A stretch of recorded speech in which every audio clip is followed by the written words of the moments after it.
Hi, welcome to Juice Bar. Today we're gonna mix a cocktail called The Edge.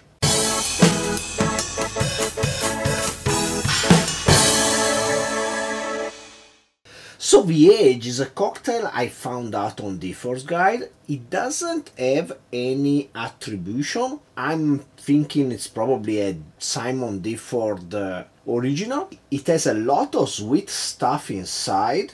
Am I gonna like it? I don't know. Let's get down to mixing it. We are gonna work in our shaker and let's start with a dash of more bitters. More bitters are bitters made with chocolate and a whole bunch of spices. They are quite spicy hot. I don't have a appropriate container, and when I made the recipe I found on Serious Eats, I just made a lot like the recipe said. By the way, I'm gonna link the recipe down below. And so for now they live in this bottle until I find a better placement for my more bitters. They are really spicy for me, even though I use slightly less hot pepper than the prescribed. Anyway, I like them, and you're gonna see me use this in a few more cocktails in the future. Then we go on with cream. The recipe calls for single cream or half and half.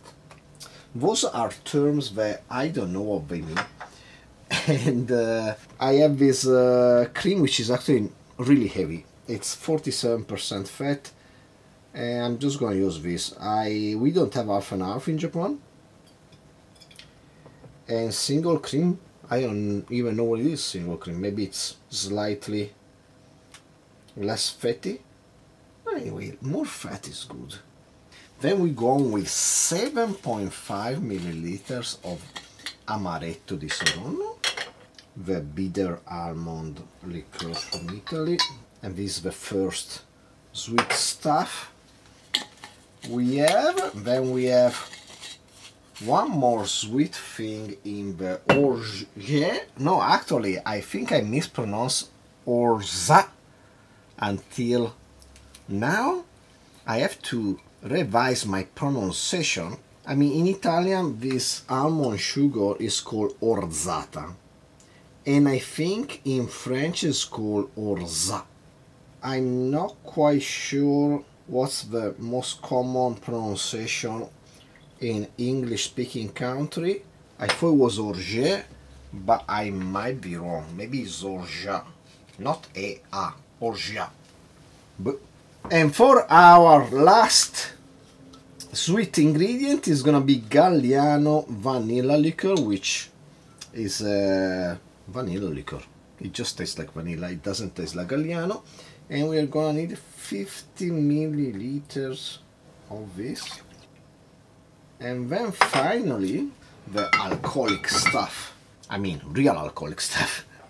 In our cocktail it's gonna be 50 milliliters of rye whiskey. I have the Rittenhouse as usual, and 30 milliliters of bourbon, Maker's Mark in this case, and we are finally done. That's a lot of freaking ingredients. Let me give it a slight stir and a quick taste.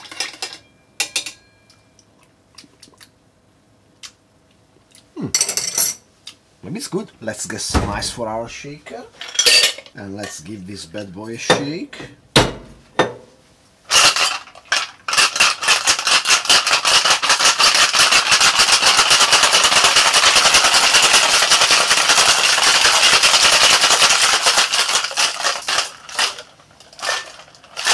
Let's double strain in our chilled coupe.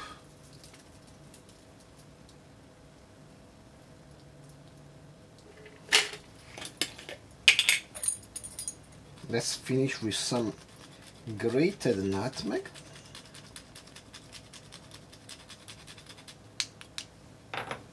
And there you go, a The Edge.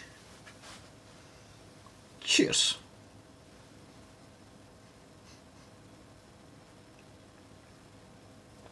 It's creamy and sweet, but also pretty spicy. I think the malt bitters and the rye whiskey really participate in the spiciness, giving a nice complement to the sweetness. It is a bit thick, maybe because I used heavy, really heavy cream instead of half and half, but that I don't mind. Yeah, it's a bit strong flavored, strong sugar, strong spice. I rather have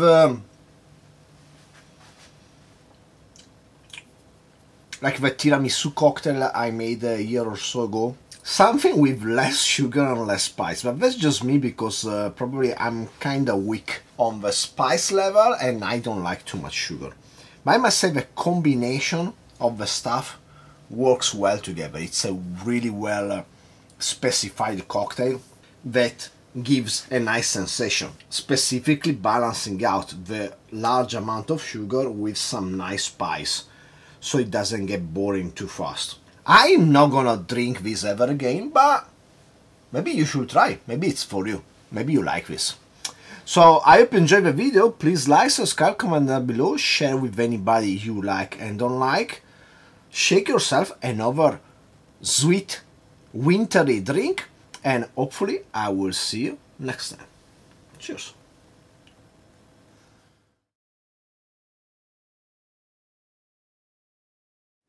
So Viege is the name of the guitarist of U2, and it's a quite divisive figure in the guitar community. Some people hail him as a genius, while some other will tell you that he cannot play guitar at all.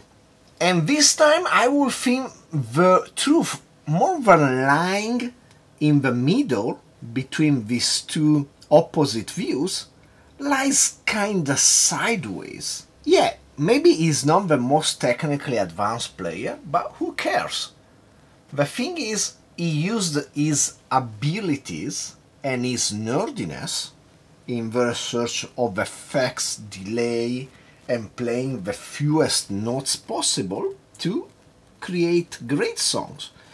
So, while if you've seen a movie like It Might Get Loud, it's a movie which I actually suggest you watch if you've never seen, because it's pretty good. It's a documentary conversation between Viege from U2, Jack White from the White Stripes and the Raconteurs and whatever else he does, and Jimmy Page of Led Zeppelin fame.